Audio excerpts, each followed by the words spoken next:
Hello everyone, my name is Daniel Downing and this is my presentation for the Capstone Project for Aviation 350. So the aircraft that we're flying today is going to be a CRJ 200 and the flight director and the autopilot are going to be in op for this flight. And a little bit of information about the flight. So the conditions were filed as a CRJ 200/A, which refers to the fact that we have DME and a transponder with mode C. We can see that the flight director and the autopilot are deferred for maintenance, so for this flight they're going to be inoperative. Also, we have a NOTAM that the ILS 22 right glide slope is out of service at our alternate of Baton Rouge. So our dispatch release, we're going to be operating as a Liberty Airlines flight 1972 with service from Lynchburg to Little Rock. En route time of about an hour and 30 minutes. And we have a filed alternate of Baton Rouge with an estimated time of arrival there at 1800 Zulu.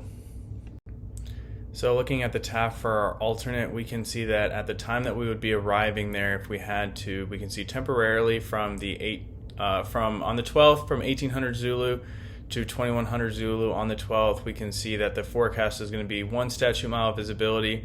We're going to have thunderstorms and rain in the area, broken at 500, scattered at 2000, and cumulonimbus in the area, so not really great, even for our filed alternate. So going over some of the dispatch requirements for this particular flight, we can see that depending on the navigational aids that are present at our alternate, we can see that we're going to be adding to our ceiling. So either adding 400 feet to our MDA or DA as applicable, or adding 200 feet or higher to the DA or MDA. And also having to add a statute mile or a half statute mile of visibility, or 1800 meters or 800 meters for the RVR for those facilities, and depending on what the airport is equipped with. And then also on the right, we can see that Category 1 precision approach procedures and IFR landing minima for all airports.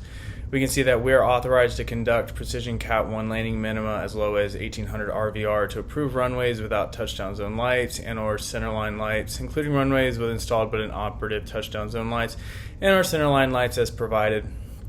And below that, we can see that the approach has to be flown with a flight director, which is in op, so we're also not going to be able to fly GPS approaches, so that's going to be out of the question. So for all of these, we're going to have to be raising our decision altitude as well as the RVR required for landing. So again, for GPS approaches, because the flight director and the autopilot is in op, they're not going to be applicable due to those both being inoperative. And looking over our 1NAV requirements, if we were going to be using Baton Rouge as an alternate for both the ILS 22 right and the ILS or localizer runway 13, we can see that the decision altitude, taking everything into account, would be 840 feet, and the RVR would be 4,000 for ILS 22 right.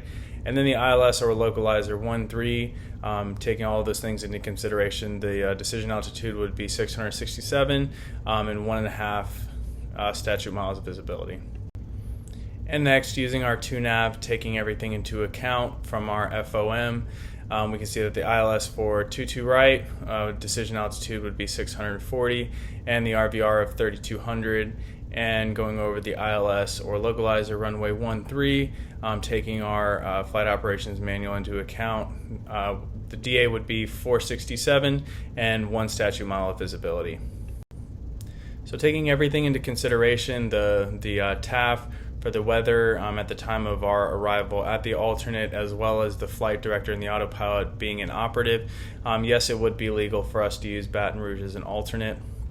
If there were no NOTAMs, the 1NAV, the decision altitude would be raised to 670 and the RVR of 3400, and the 2NAV, the decision altitude would be 470 and an RVR of 2600 to land at that airport if the glide slope was operative for the ILS 22 right.